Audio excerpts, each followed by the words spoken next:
possibly. Montana looking, throwing in the end zone. Caught it! Dwight Clark! Bom dia, boa tarde, boa noite a todos vocês, os ouvintes do Podcast, o podcast mais clubista do Brasil. E aqui vamos falar sobre 49ers com analistas, nem tão analistas assim. Então sejam bem-vindos e vamos que vamos falar dos nossos 49ers. Fala, rapaziada, chegamos com mais um episódio desse podcast maravilhoso, voltado para a torcida de São Francisco, né? Então, assim, episódio 12, gostaria de deixar aqui uma reclamação, que foi o episódio 11, foi o primeiro que não bateu 100 reproduções. Eu fiz um episódio sozinho, conteúdo puro, muita estatística, informação, um episódio espetacular, e os senhores decepcionaram o seu capitão. Espero aí que fique registrado e que os próximos, os senhores, não deixem isso voltar a acontecer, tá? Inclusive, o Cauã não voltou, né? O Cauã agora tá de férias, né? Eu acho que ele abandonou o podcast. Coitado. E em troca, um abraço, Cauã. Em troca, eu confesso que a Maria acrescenta muito mais que o Cauã. Ah, sim. Acrescenta mais que eu e o Cauã junto. Não. Se for para calcular, ela acrescenta mais que nós três. Podia ser Podcast Maria, só aí embaixo, assim, escrito. Isso, que ela segura o podcast sozinha, tranquilo. Então, assim, e como a gente viu que o training camp foi fechado, não temos muitas informações para trazer dessa semana, a gente teve uma brilhante ideia de fazer o quê? 49ers na história. Muita gente está chegando agora, muita gente acompanhando por causa do Super Bowl, né, de 2019, e seria muito legal que todos conhecessem a história de São Francisco. Então, a gente vai fazer em 2 episódios os 5 Super Bowls e a dinastia, e depois teremos um outro episódio especial também, que o foco já será a Maria, já está muito mais que convidada, a nossa CJ Maria Tarde, a nossa backup aqui. Eu só queria dizer que eu não gostei de ser esse tipo de QB, mas tudo bem. Só mas queria você deixar é a nossa backup. Claro. Não, Mas é o Trey Lance, que é tipo um backup de luxo. Não, tem que ser better. Maria Young, pronto. O maior foi backup por algum tempo do Joey Montana antes de assumir. Olha só que legal. A Maria vai ser a Lance, nossa recém-draftada, uma Pode futura ser. Estrela. Maria Lance. Nossa, sensacional, parabéns. Nossa futura estrela. Então, assim, eu acho que para a gente iniciar esse episódio, né, a gente vai falar um pouquinho sobre o Bill Walsh, que ele que foi a grande virada na história de São Francisco, que vinha de tempos tenebrosos. E aí a gente vai falar um pouquinho sobre o Super Bowl 1 e depois a gente fala sobre o nosso segundo Super Bowl, o Super Bowl 19. Né? Então, eu sei que eu sempre falo muito, eu faço as introduções, mas eu vou falar um pouquinho sobre o Bill Walsh. Tudo bem para vocês dois? Manda ver. Onde tudo começou. Então, rapaziada, vamos falar um pouquinho da vida, né, do Bill Walsh, que eu acho bacana. O nome dele, para quem não sabe, é William Ernest Walsh, ou simplesmente Bill Walsh, tá? O homem que nos levou às glórias, nascido em Los Angeles, e ele já tem assim, uma ligação muito bacana com São Francisco, porque ele jogou de running back na Hayward High School, né? Então, assim, ele já tinha essa ligação bacana. Depois, ele foi estudar em San José State, também, né? Ali na área da Bahia.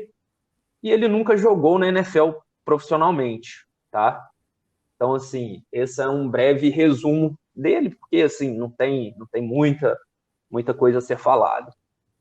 Com o São Francisco, tá? Ele tem um recorde de 102 vitórias, 63 derrotas e apenas um empate.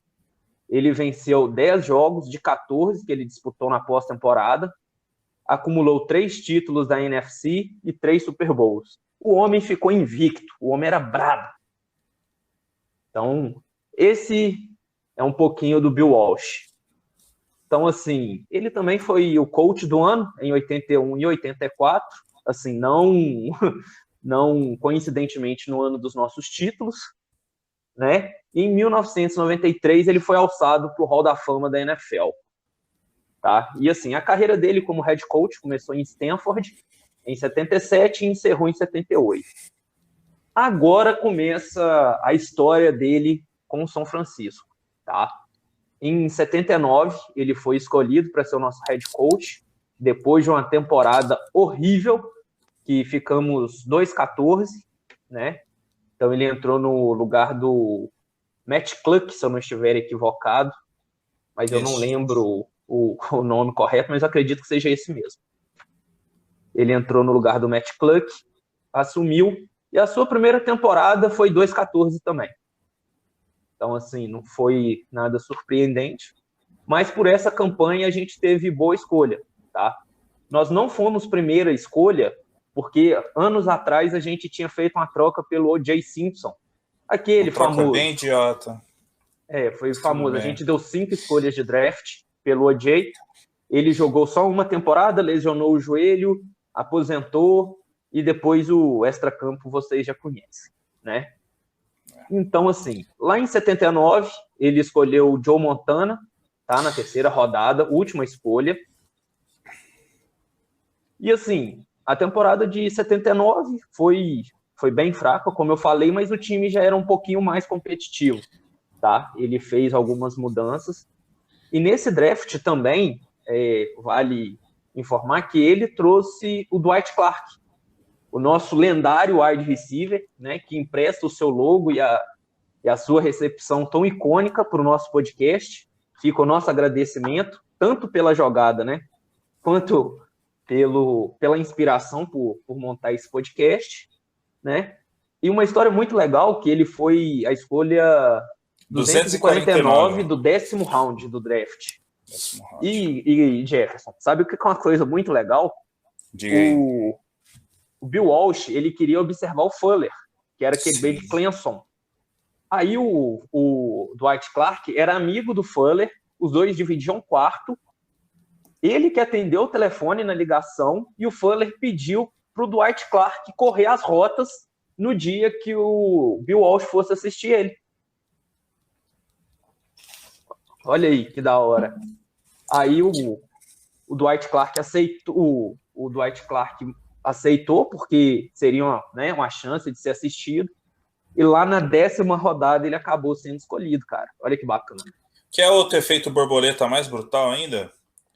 O 49ers fez, você falou mais cedo sobre a troca do O.J. Simpson, né? O 49ers fez a troca, trouxe o O.J. Simpson para jogar, jogou só a temporada 79. O 49ers não tinha escolha de primeira rodada. E tinha na posição do seu quarterback uma posição já carente, né? Em 79, era o Steve obviamente DeBerg. Depois o Steve DeBerg, o 49ers ali fez aquele já tinha a posição como uma carência para o futuro, e veio no Joe Montana.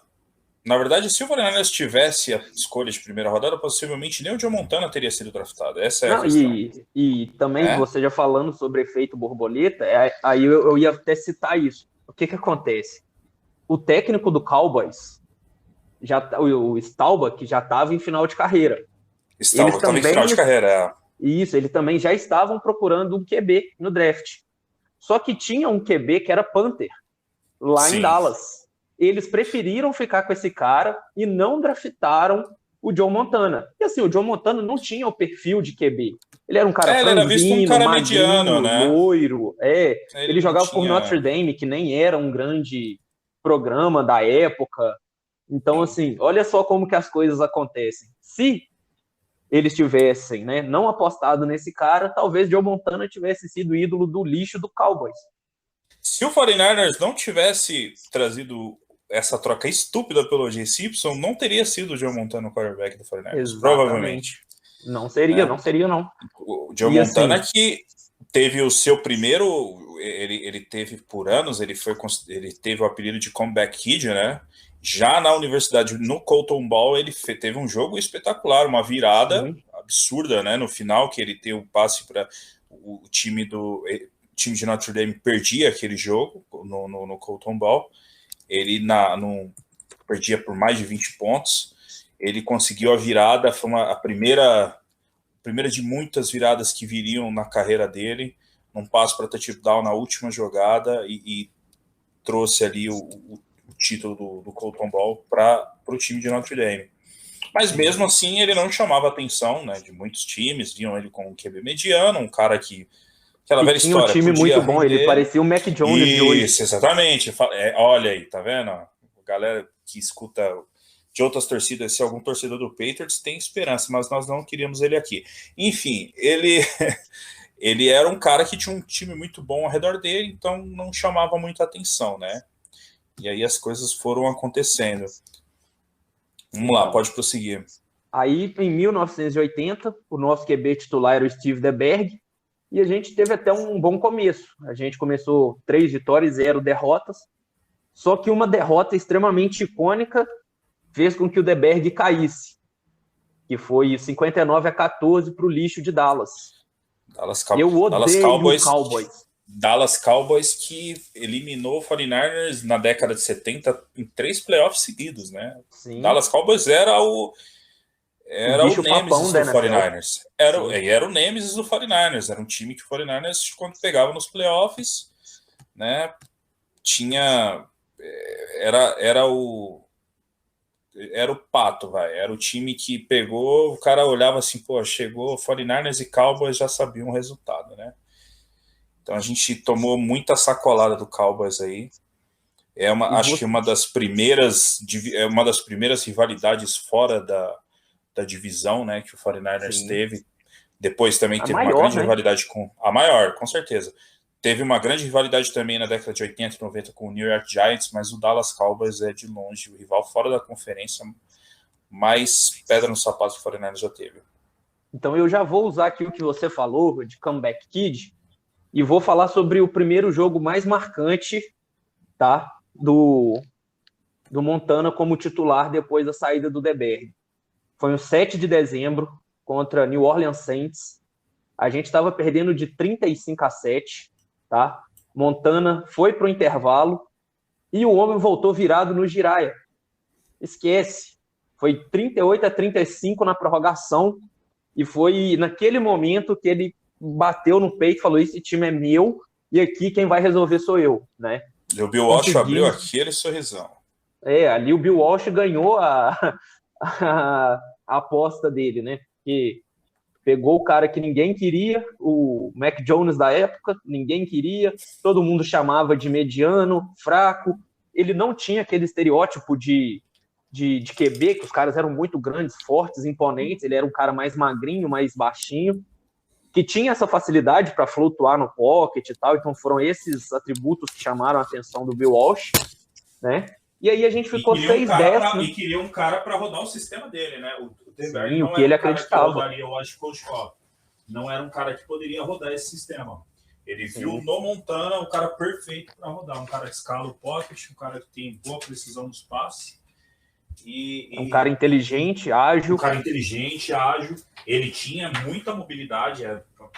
Na época do Joe Montana tem várias jogadas que ele escapa, né, da pressão e consegue ganhar jardas com a perna.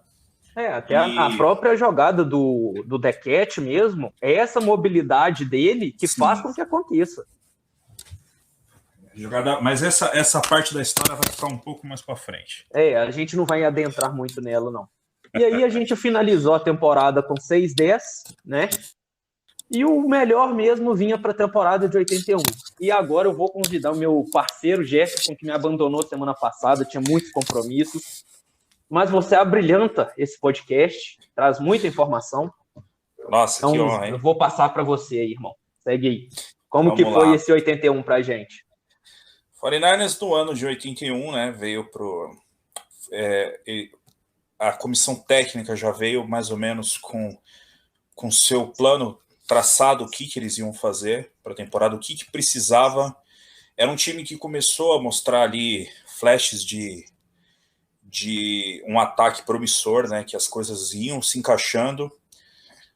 Porém, muito até semelhante com o que aconteceu no 49ers na temporada. A maioria dos times que tem essa guinada, que tem essa virada de chave de um time mediano, de um time péssimo do 2-10 para um time mediano do 6-10, do 2-14, perdão, para o 6-10 e depois para um time que veio a ser campeão, foi olhar a defesa. Era um time que tinha muitos problemas, não forçava turnovers, né? Não era um time que tinha isso no seu forte do seu jogo. E então, a comissão técnica, em 81, veio através do draft. Eles focaram tanto que eles focaram 4 escolhas de primeira rodada em jogadores de defesa, né? Na primeira rodada, só um cara que acho que quase ninguém conhece, um tal cara chamado Ronnie Lott, né? Que veio da Universidade de Husky. Nem era John Hart, não. Que era. Não, nem. Inclusive, ele era cornerback, tá? Ele foi ser.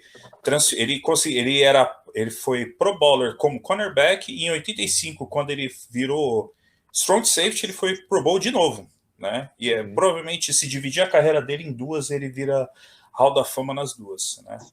Ronnie Lott, que era da Universidade de Husky, Johnny Hart, que era um nose tackle, e aí eu acho que. Aí depois veio Eric Wright, cornerback também, de Missouri, Carlton Williamson e alguns outros jogadores que... Uma menção honrosa a Peter Kohler, né, que era um outro nose tackle, que foi um cara de Penn State em 81, que foi um cara que também trouxe uma identidade para essa defesa.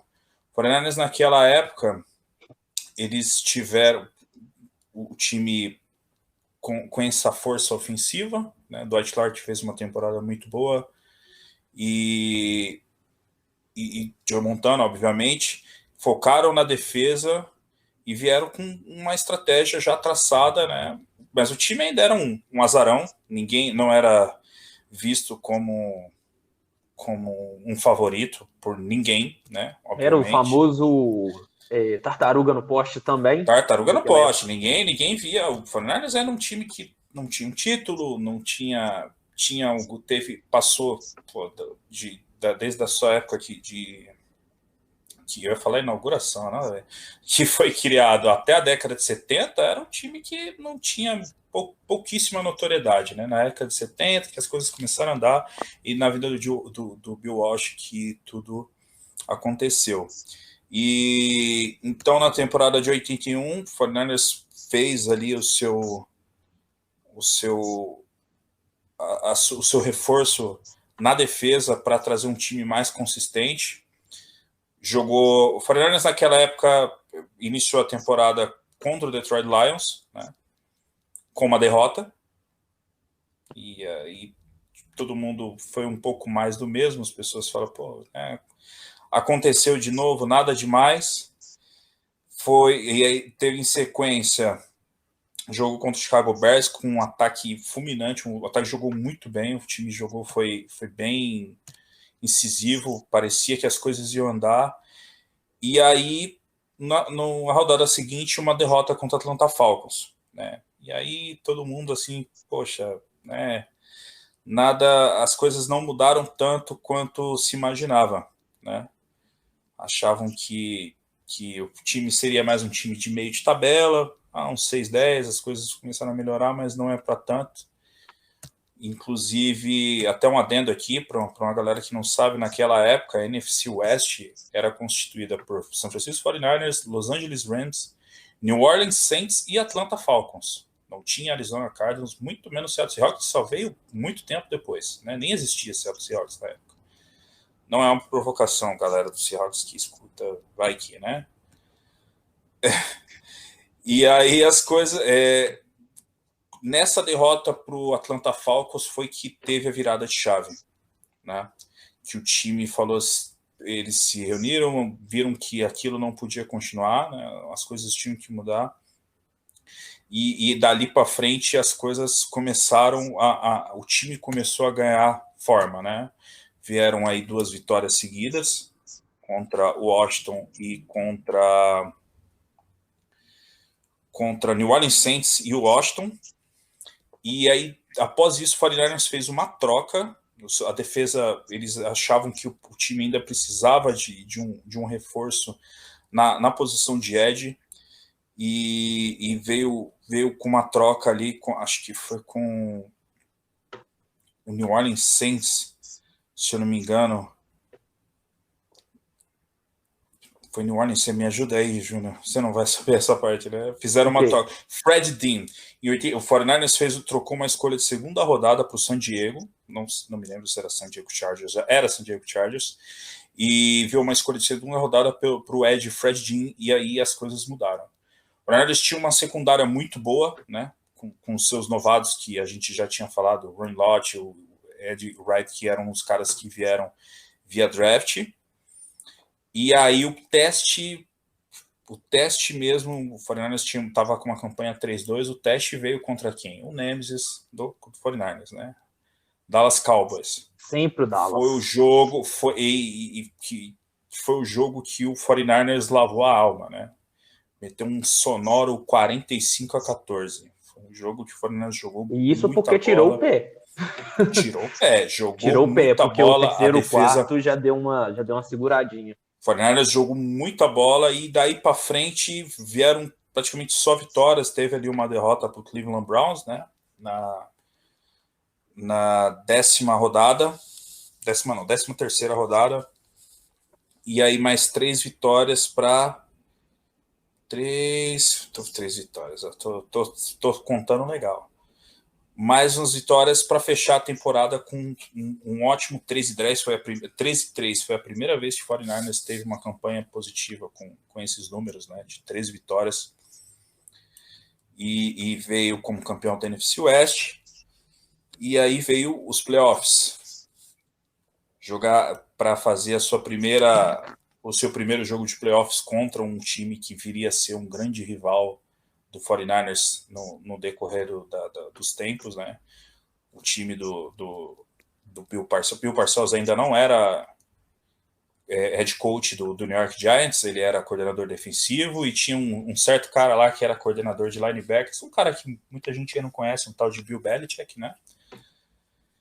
E o 49ers enfrenta o New York Giants também com um jogo não tão parelho, jogou uma vitória um tanto quanto tranquila, nada de absurdo no divisional. E aí a final da NFC contra o time que tirou o 49ers 3 vezes seguidas dos playoffs na década de 70, o Dallas Cowboys, um timaço. O Dallas Cowboys é um dos poucos times que, não é à toa que é um dos maiores, uns times com maior torcida nos Estados Unidos. Na década de 70, América, 80, né? É o time da América, porque eles tiveram eles se consolidaram times, também, né? Naquela época ali, até começou o Thanksgiving. E dominaram na década de 90. O 49ers domina a década de 80, e eles vêm na década de 90 dominando, né? Como um time muito forte, ainda levando essa coisa da rivalidade entre times de fora da divisão, fora da conferência, mas dentro da mesma conferência. O jogo icônico contra o Dallas Cowboys, aquele drive final, um jogo extremamente parelho, um jogo estava 27-21 para o Dallas. O 49ers faz aquela campanha marota que muita gente já conhece, né? Quem acompanha, talvez a galera que chega mais nova, que é a jogada do The Catch, né? Que é aquela que o Joe Montana faz o rollout para a direita, ele vem a pressão, não tem espaço, e ele lança aquela bola. Tem alguns negacionistas que falam que o Joe Montana se livrou da bola. Não, você comentando agora. Não, você comentando agora, eu fui estudar um pouquinho sobre o jogo. Sim. A jogada do Beckett, o Dwight Clark improvisa juntamente com o Joe Montana. Porque quando o Joe Montana sai da pressão do Ed, Too Tall, que é o apelido dele, ele faz o rollout para a direita, né? Aí o que acontece? A jogada, na verdade, não seria um rollout para a direita. A jogada seria, ele faria um handoff, né? Faria só um play action. Só que quando veio a pressão, ele foi saindo. Quando ele saiu, o Dwight Clark correu, foi em direção à endzone, e quando viu que ele estava indo para a direita, ele foi para o sentido final da endzone e começou a levantar a mão. Quando ele levanta a mão, vem a bola, né, um pouco mais alta. O absurdamente Dwight Clark alta. Ele sobe lá no segundo andar, onde só ele conseguia, e faz o catch. Então, assim, isso aí mostra a genialidade do Joe e a capacidade de improviso, né? Que foi uma jogada extremamente icônica.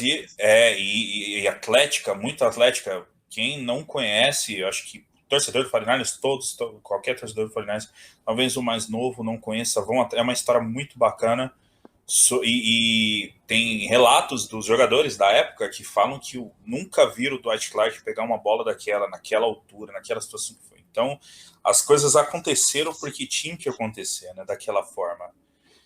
Ele nunca tinha pegado uma bola com tanta dificuldade, um atleticismo que ele nunca tinha mostrado nos treinos, né? E ele também, por ser um cara de 10ª rodada, é um cara completamente desacreditado. Ele só foi selecionado por causa daquele teste do Fuller, que nem era para ele estar, né? Então, assim, as coisas foram acontecendo para acontecer daquela maneira. As coisas foram acontecendo para acontecer daquela... E são detalhes, né? Coisas que só... Não é só o futebol americano, mas só o esporte proporciona, né? Os detalhes, aquelas coisas que é o intangível, né? A coisa que não depende de técnica, não depende, é a mágica do esporte, que é o que e no futebol americano que a gente tanto gosta. E você pega assim, igual a gente comentando. Se São Francisco tivesse a primeira escolha, não seria o Joe Montana. Se o Dwight Clark não atende a ligação que seria para o Fuller, ele não seria observado. Então, assim, uma série de fatores, né, cara, que vão acontecendo para ser a maior jogada da história de um time, para ser o maior momento de uma franquia, e foi ali que foi a mudança, né, cara, porque a gente era de a gente foi uma das primeiras equipes da liga, né? Isso. Então, assim, a gente tinha vários e vários anos, né, sempre batendo na porta, ou nunca chegava, era chacota.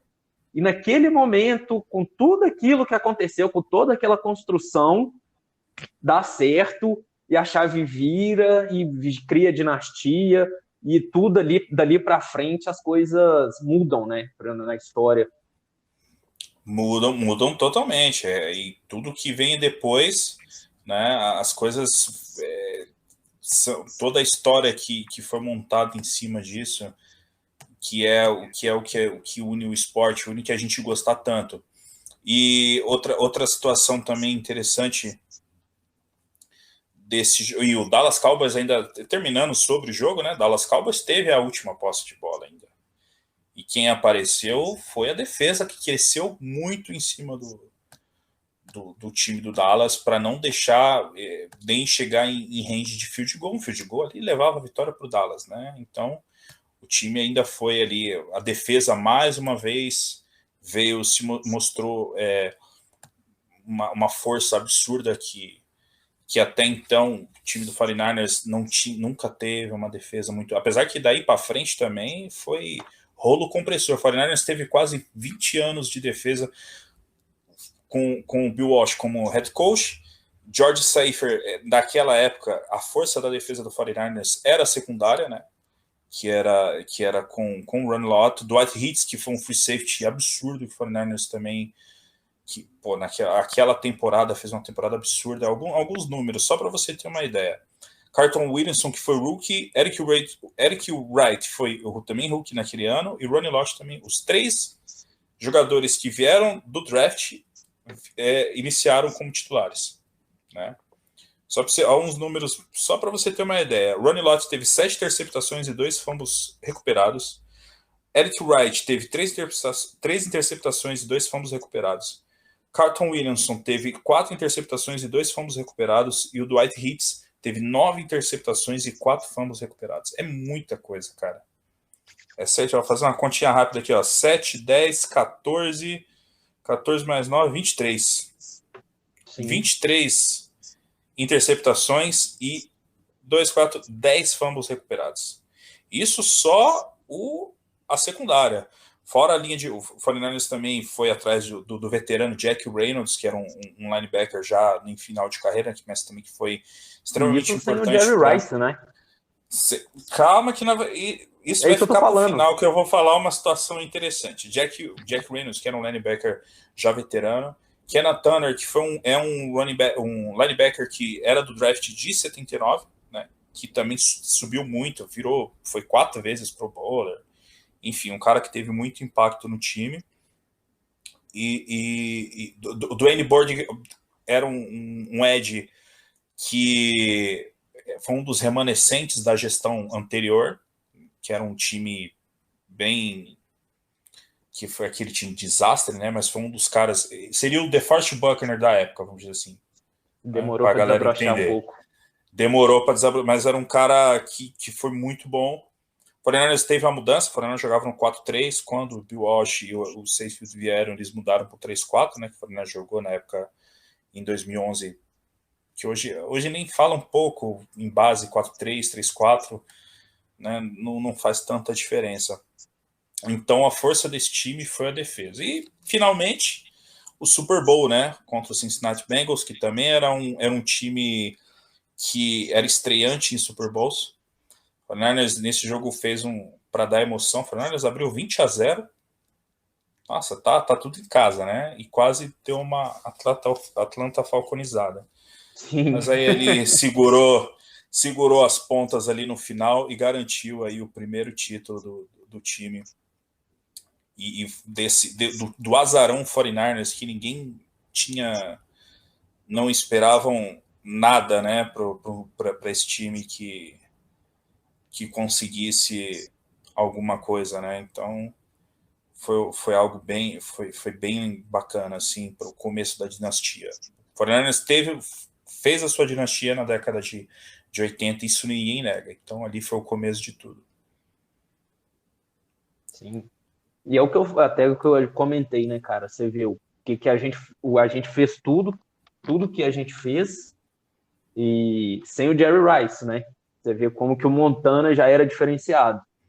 Eu tenho uma coisa para falar sobre essa do Jerry Rice, mas eu vou deixar para o final. Então, a gente vai chegar lá. Agora a gente já pode chamar a Maria, né? A gente já monopolizou aqui o podcast, ficou mais de meia hora fazendo a introdução. Falamos sobre a temporada de 81, sobre o Super Bowl. E agora, Maria, você quer falar um pouquinho sobre o Super Bowl de 84? Quero, mas eu quero começar com uma coisa muito importante, que novamente a gente começa o primeiro jogo que ganhamos Super Bowl contra Detroit. Quer dizer que a gente vai jogar esse ano o primeiro jogo contra Detroit. Então esse é o ano do Super Bowl. Vocês estão entendendo? Peraí. Eu só quero falar um negócio aqui. Eu não ia falar nada, eu vi isso. Eu não ia fazer um comentário. Momento empolgou. Assim, eu não sou uma pessoa que acredita em fantasma, mas eles existem, tá? Eu não sou supersticioso. Mas, a gente teve 2 temporadas muito ruins. Na terceira, a gente chegou no Super Bowl. Dessa vez também, tivemos 2 temporadas ruins. Na terceira, a gente chegou com o Super Bowl. A 4ª temporada foi ruim. Igual foi em 82. Mas não começou jogando contra Detroit. Não, é isso que eu tô falando. Então, assim, agora as coisas estão clareando, né? Quem sabe agora o título vem aí. Em 2019, eu não quero deixar vocês tristes, mas em 2019, o 49ers jogou a final em Miami e tinha trazido naquele ano um jogador com o sobrenome de Sanders, igual 95. E não aconteceu, né? Então... Mas eu sou um estraga-prazer, eu entendi. Eu vou tomar de ano agora e falar, puta, cala a boca, Jefferson, você tá falando isso. A gente vai ganhar. Não, a gente vai ganhar, cara. Eu também acredito. Esse ano eu já falei, a gente vai ganhar os 3 jogos da temporada, da pré-temporada. 18-0, 58-0 todos os jogos. Campeão do Super Bowl tranquilo. 17, são 17 jogos. Não, esse ano são 17, né? 17 jogos. A temporada regular é 17. É isso aí. Então vai. vamos ganhar tudo de 58-0, se depender de mim, que eu vou Inclusive matar a todos bye os QBs. week, né? Não, eu entendi. 18 porque a gente vai ganhar a bye week também. Até Faz da bye sentido. week nós vamos vencer, irmão. Já tá tudo escrito. Que antigamente a gente perdia. Nossa. Até pra bye Perdia week. por lesão. Até pra bye week. Então, agora eu vou deixar a Maria falar, que eu acho que ela já tá agoniada. A gente falou bastante. Agora, vai lá, Maria. Sua vez. Não, tá tudo bem. A gente estava comentando, né, que o nosso primeiro jogo, então, foi contra Detroit. Então, é o ano. Mas falando um pouquinho da temporada de 1984, pegando todo esse gancho que o Jefferson trouxe, né, o time já estava rodando mais certinho, então o ataque já estava rodando muito bem, os jogadores já estavam bem encaixados. O Jefferson vai me ajudar com os nomes de draft, não vai, Jefferson? Com certeza. Então tá bom. 49ers vamos lá. 49ers, draft de 49ers de 84. 49ers começou a ter pique altas, né? Depois de 81. 81 foi a pique A8 do primeiro round. 49ers no primeiro round trouxe Todd Shell, linebacker de BYU. Olha só, linebacker de BYU, né? O 49ers tem história com BYU. BYU é sucesso. Sucesso. John Frank, tight end de Ohio State. Aqui todos os jogadores... deixa eu ver se tem algum cara que chega... São jogadores que não fazem tanto alvoroço assim no time, viram jogadores decentes, né? Jogadores de rotação, jogadores que acabam jogando, mas nenhum com impacto tão grande, com exceção a John Frank, que fez uma boa temporada, teve 662 jardas para 10 touchdowns. Mas é porque era um time que já estava rodando bem também, né? Sim, era. Foi o ano do 15-1, né? Exatamente. O 49ers, primeiro time a ter 15 vitórias desde que os jogos começaram a ser disputados com 16, né? Com 16 jogos. Sim, e esse recorde só foi batido em 2007 pelo mais novo GOAT, né? Que é o Tom Brady. Então é um trabalho gigantesco que a gente fez nessa temporada. Foi a temporada que tudo deu certo. A gente arregaçou uns times aí que merece ser arregaçado até hoje, mas isso a gente vai falando conforme a gente vai trabalhando os jogos. Então o primeiro jogo foi contra Detroit. Pode falar, Jefferson. Eu ia fazer um adendo aqui sobre o GOAT, né, o novo GOAT. O Tom Brady estava naquele jogo de 81, ele tem uma foto Sim, no Instagram, que ele estava com a mãe dele, ele lembra com muito carinho desse jogo, que ele estava com a mãe, ia bem assim, a mãe segurando ele no colo, falando na em Tom jogada Brady, do catch. Vocês chegaram a ler o livro dele? Não. Ele tem uma parte. Eu tinha o livro. Não sabia nem que ele tinha um livro. Ele tem um livro. Tem uma parte do livro, tem uma parte, né, que ele fala sobre São Francisco e o que o levou a se tornar um QB. Então, assim, ele tem uma parte do capítulo só falando sobre São Francisco, fala sobre Joe Montana, fala sobre ele fala que o sonho dele era ser Joe Montana, né? Sim, ele tem fotos dele com a camisa 16, né? Sim. Ele nunca escondeu que era torcedor do 49ers. Nem quando jogou, como titular, nunca escondeu. Aposentar no 49ers.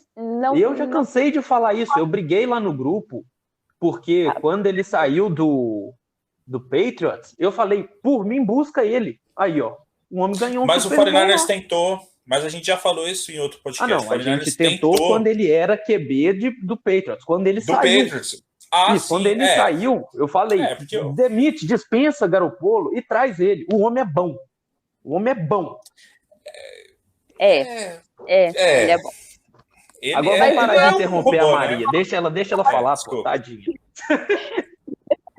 Então, a gente tá, só a última interrupção. A gente tá parecendo Faustão. A gente chama o convidado, fala e não deixa o convidado. Ainda bem que você sabe. Vai lá, Maria, toca aí. Posso? Então tá bom. Pode. Então, esse primeiro jogo ele foi um pouquinho mais difícil, né, pro 49ers. Eles ainda estavam acertando algumas peças de alguns jogos, né? E então ele foi bem pareado, assim. Então era era touchdown nosso, touchdown deles, touchdown nosso, touchdown deles. Terceiro quarto a gente até perdeu o terceiro quarto, a gente só conseguiu fazer um field goal, mas a gente conseguiu buscar o resultado ali no último quarto e conseguiu ganhar esse jogo por um field goal de diferença, né? Foi 30-27 o final do jogo. Então foi bem difícil, assim, né? Então, e a gente teve a primeira int dessa temporada. O Joe Montana foi interceptado nesse jogo, assim. Se eu não me engano, eu não lembro de cabeça, mas se eu não me engano, foi um dos das temporadas que teve menos turnovers, assim. Então, o Joe Montana trabalhou muito bem essa parte, principalmente com os passes curtos e tudo mais, né? Então, era uma questão bem difícil de acontecer. E aconteceu já nesse primeiro jogo. Aí a gente foi para o segundo jogo, né? Então, a nossa uma pedreira, mais um jogo apertadíssimo, né? Mais um jogo que foi mais ou menos, né? A gente começou super bem, a gente começou escorraçando o Washington, né? O Washington Team, que eu acho horrível esse nome, mas tudo bem, a gente começou escorraçando eles, assim, e eles vieram atrás, assim, a gente acabou o primeiro quarto, foi 27-3, assim, tipo, o primeiro quarto não, o primeiro tempo, né? A gente acabou o segundo quarto, a gente foi pro intervalo com uma diferença ridícula, e o jogo acabou 37-31, então eles buscaram de verdade, mas mesmo assim a gente conseguiu manter essa diferença que a gente estava trabalhando em pontos e conseguiu ganhar o jogo ainda. Então, acho que foi um dos jogos mais difíceis dessa temporada, que ainda estava faltando acertar algumas coisas, né? Mas a gente ganhou. Estamos 2-0, é isso. Joe Montana estava arrasando, também estava tudo certo. Próximo jogo contra o New Orleans Saints, né? Mas queria falar que nessa época o Joe Montana, ele tinha um outro QB que estava super arrasando, tanto que ele encontrou no Super Bowl, né? Que era o Dan Marino, né? Então, tipo, a competição era muito grande de quem era o melhor ali naquele momento. Mas Dan Marino foi MVP naquela temporada, né? MVP não ganha Super Bowl. É isso que eu tenho para dizer. MVP não ganha Super Bowl e a gente não deu Super Bowl pro Dan Marino. É isso que importa. Então a gente foi pro terceiro jogo contra o New Orleans. Esse já foi um jogo mais tranquilo, mais fácil, já não foi tão difícil. A gente ganhou de 30-20, então a gente ainda estava acertando algumas coisas com a nossa defesa, o nosso ataque já estava rodando mais tranquilo, estava mais leve, né? Estava trabalhando melhor, mas a defesa ainda tinha algumas coisas para trabalhar. Mas terminamos o jogo 3-0, tudo certo, terceira vitória, é isso que dá. Tá tudo bem.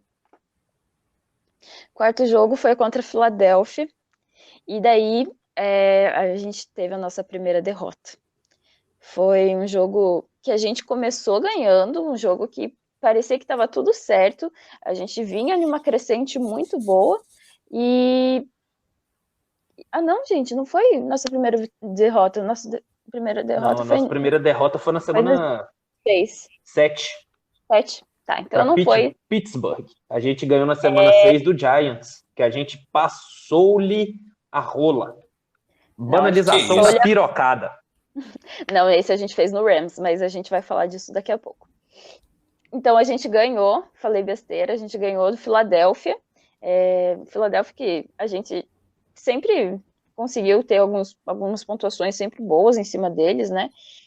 Foi uma defesa...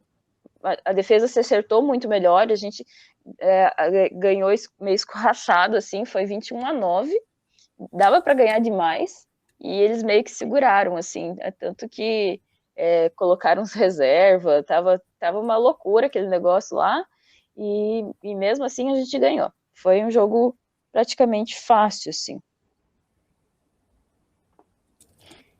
Quinto jogo, quinta vitória, a gente ganhou de Atlanta. Foi um jogo um pouquinho não tão difícil, mas aquele jogo meio chato de assistir, sabe? Que não tem pontuação nenhuma praticamente.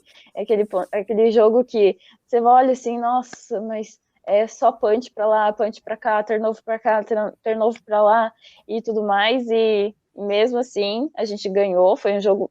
Pra vocês terem uma ideia, gente, 14-5. Pra vocês terem uma ideia, a Atlanta fez um field goal e safety. Vocês têm noção de que jogo chato é isso? Temos, o jogo contra o Washington Redskins na chuva. Putz, que foi triste, hein, meu. Quem assistiu aquele jogo, meu Deus. Cara, que era chato, foi chato pra caramba também. Mas tudo bem, foi um jogo chato, ganhamos, é isso que vale, tudo mais. Viemos embalado, ganhamos do Giants. Uma sacolada. Sacolada. E a gente começou, tipo, o primeiro quarto fodendo eles já, né? Nosso primeiro quarto foi 21-3, gente. Pelo amor de Deus. Coloca todos os reservas ali e deixa que eles aprendam a jogar, porque Giants continua sendo Giants, né? Acho que desde aquela época. Não tem o que fazer. Só serviu para tirar Super Bowl do Tom Brady. O que já valeu muito. Foram 2 Super Bowls. Mas, né? Eu acho que o Peyton Manning devia ter mais Super Bowls que o Eli Manning, mas isso é uma coisa que não é para discutir no Super Bowl. Eli Manning evitou o Patriots de ter 7 Super Bowls, 8 Super Bowls e o Brady de ter 9, né? Então, sim. A família Brady tem mais Super Bowl do que a família Manning, né? E a família Brady só tem o Tom. Essa piada nunca perde a graça. Piadinha pra ser nossa agora. Mas nunca perde a graça. Mas tem mais o próximo vindo, gente. Mais Manning vindo. E se bobear, vai encontrar o Tom Brady, né? Talvez. Então, ele joga até os 55 anos e termina a carreira. Ele só não vai ser campeão do Super Bowl se ele jogar em Dallas. Aí, bom, próximo jogo, Pittsburgh Steelers, né? A primeira derrota. Primeira derrota. Foi um jogo difícil, né?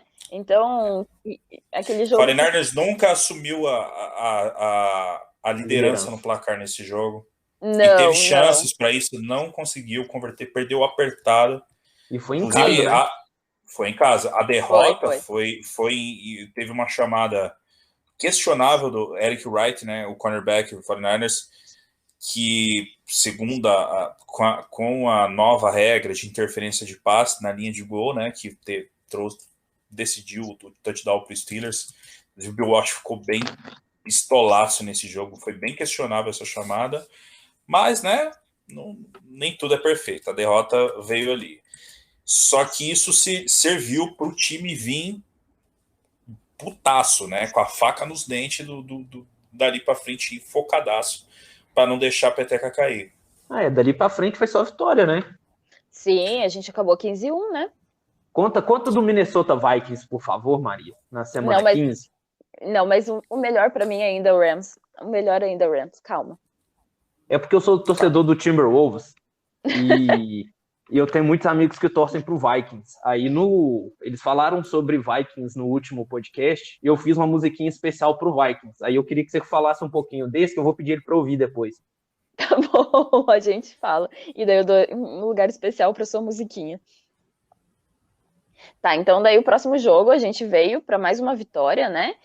A partir de então a gente ganhou tudo. Então a gente pegou o Houston, que na verdade foi meio vergonhoso esse jogo também, né? A gente pegou um time que a gente ganhou, tipo, tava 0-8, então foi meio vergonhoso a gente ganhar só de 34-21 desse time. A gente começou muito bem também, a gente tinha essa questão de começar todos os jogos bem, assim, tirando o jogo anterior, a gente sempre estava, tipo, começando com um placar sempre com uma diferença bem elástica, de 10, às vezes 14 pontos de diferença, e a gente acabou meio que abrindo as pernas ali e buscando o resultado mesmo no quarto, né? Então foi Claro que a gente acabou com o Houston, acho que foi a pior temporada de Houston, né, esse ano. E uma das piores, não sei como que tá, eu não acompanho alguns times, mas foi uma temporada bem ruim para esse time, então foi aqueles jogos, tipo, fácil de ganhar, vamos aí, para colocar moral de novo depois da derrota, e bora pro Super Bowl. Para também dessa temporada de 2015, desculpa Maria te interromper, de 84, o 49ers tinha perdido o divisional pro Washington Redskins em 83, né? Então os caras vieram, inclusive do jogo da temporada regular, e depois dessa derrota contra os Steelers, os caras vieram muito focados, né? Para não deixar aquilo acontecer de novo nos playoffs. Mas os playoffs vêm mais para frente. Continue. Então, aí vem o meu jogo preferido, né? A gente jogou contra o Rams, a gente arregaçou o Rams, né? Eu queria que isso fosse todas as temporadas. Não acontece todas as temporadas. Na maioria tem sido, mas nessa foi especial. A gente ganhou de 33-0. 33-0, gente. Foi especial demais. Então, assim, foi um jogo fácil. Sim, o Rams não estava tão mal contra o Houston, mas a gente conseguiu ser muito superior nesse jogo, apesar de a gente ter bastante turnover nesse jogo, ter algumas, tipo, o Rams tentou de verdade, mas a nossa defesa conseguiu mandar super bem nesse jogo, assim. Então, foi o meu preferido da temporada regular, assim, é esse. Acho que um pouquinho de clubismo também se envolve nisso. Nessa época ainda, se eu não me engano, eram 28 times na NFL, não eram 32, né?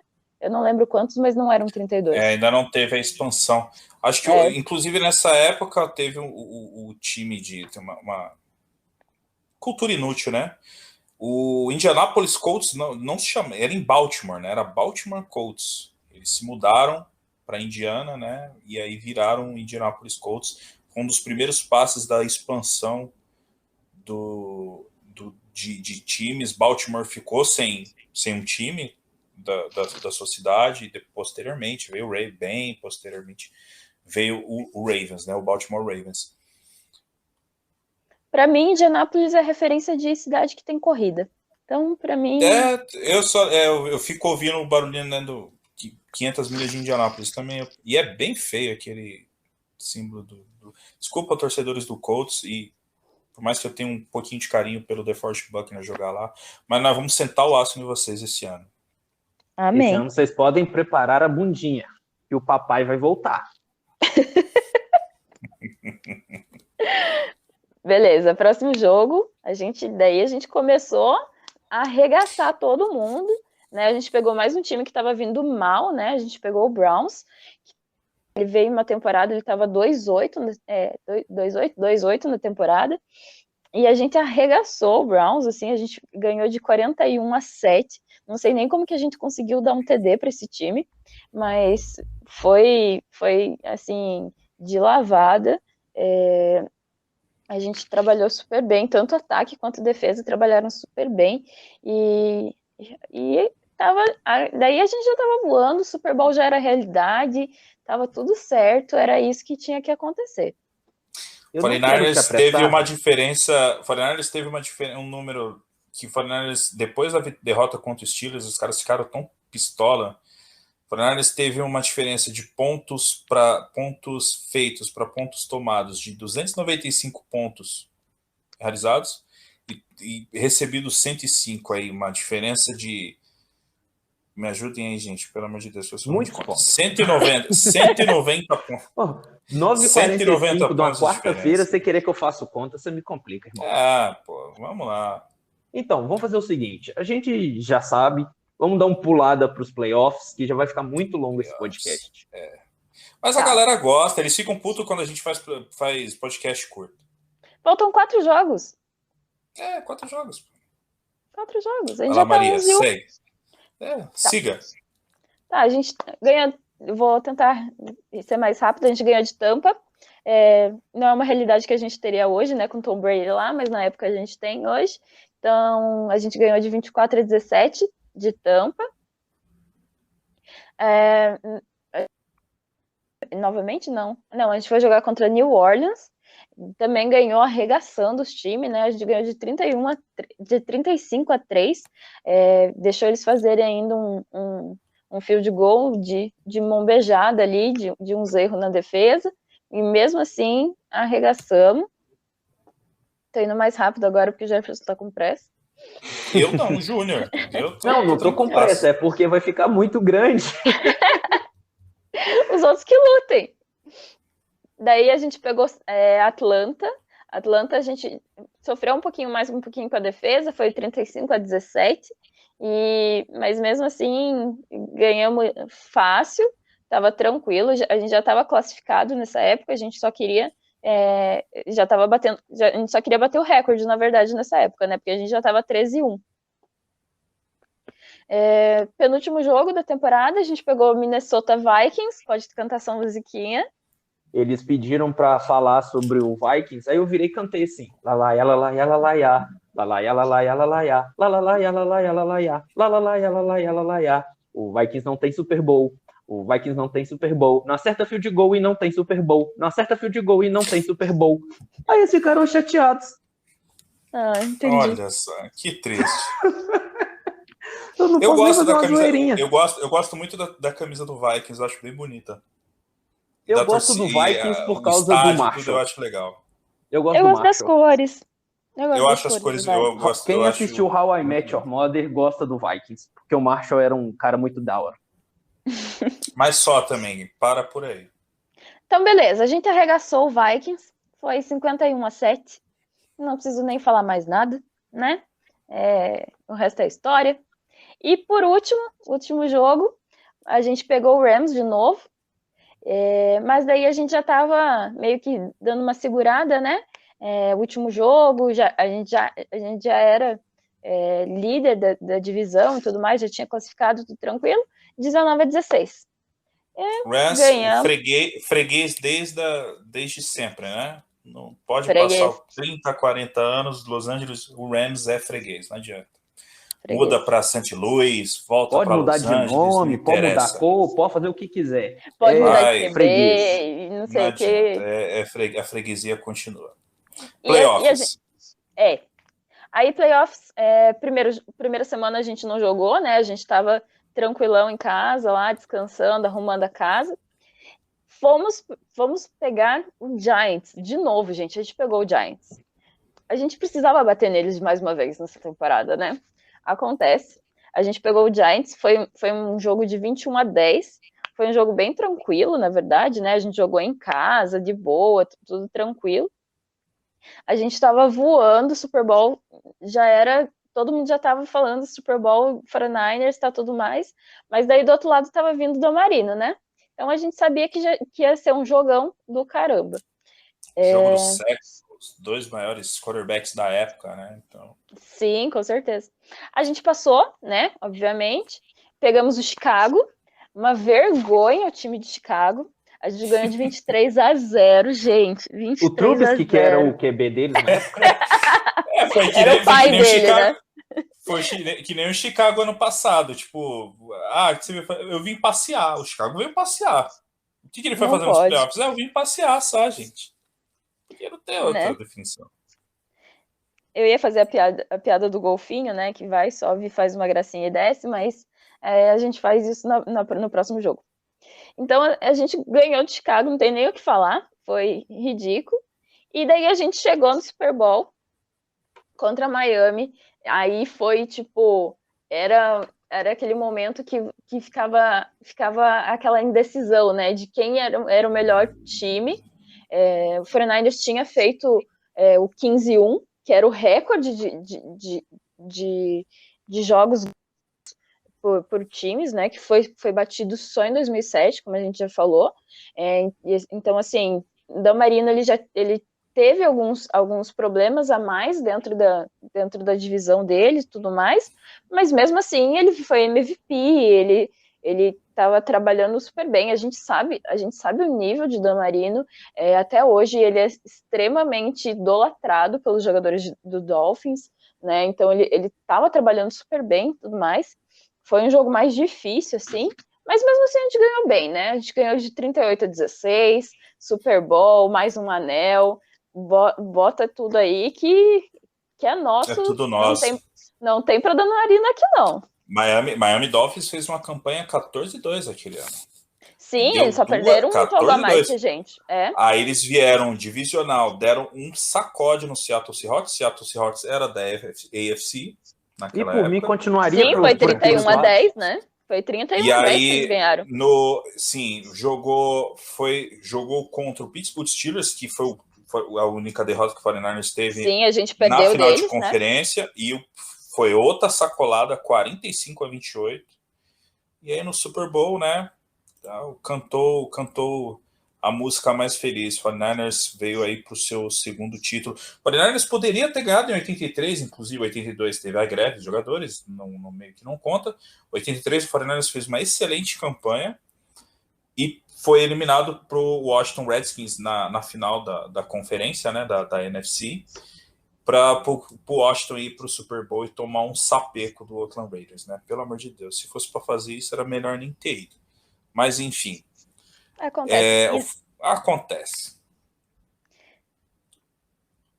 49ers então veio para o seu segundo título de Super Bowl, já se consolidando como uma franquia em extremo crescimento, uma franquia que veio de um Super Bowl de 81, temporada de 82 foi difícil para todos os times, 83 veio numa final de NFC e com o seu segundo título em 84, né, se estabilizando ali como um time, uma força da NFC e um time que viria a ser um grande competidor, né, um time que não tinha tantas glórias no passado, mas que vinha forte para ser um time a ser notado.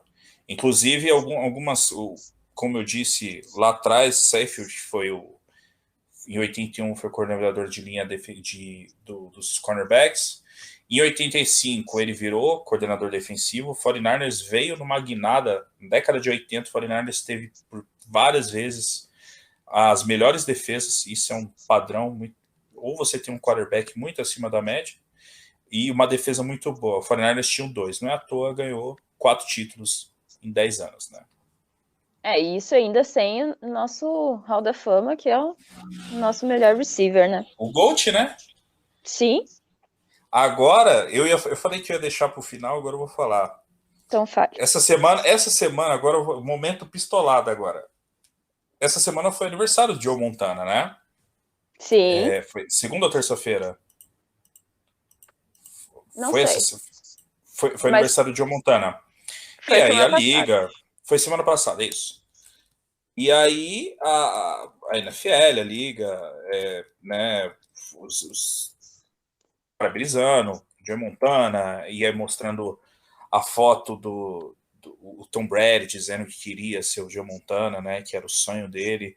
Foi dia 11. Dia 11 foi que dia? Foi sexta-feira. Foi sexta. Uhum. Sexta-feira. E aí botando algumas jogadas, né, do Joe Montana, as jogadas espetaculares. O quarterback que foi para 4 Super Bowls e não lançou nenhuma interceptação, né, fica de lembrança. E aí a galerinha da preguiça, né, só estou vendo vídeos do Joe Montana com Jerry Rice. Com Jerry Rice eram os argumentos preguiçosos. Com Jerry Rice fica fácil. Com Jerry Rice até eu sou quarterback. O Joe Montana ganhou 2 títulos de Super Bowl. O Jerry Rice foi draftado em 85. Uhum. E ele já era famoso pelo The Cat, né? E ele já era famoso pelo The Cat. Ele já tinha o apelido de comeback kid, de viradas espetaculares. Já era um quarterback consolidado na liga. Veio de duas... Pode falar. Apesar de ser extremamente magrelo, né? Que ele era conhecido... Eu não lembro do apelido dele, mas era tipo... perna de alguma ave, assim, de tão magrelo que ele era. E é isso, era totalmente diferente do que era da liga. E mesmo assim, ele já tinha o nome dele configurado, assim. É claro que o Rice, ele conseguiu o Super Bowl com mais de um QB, né? Então, isso diferencia bastante ele também.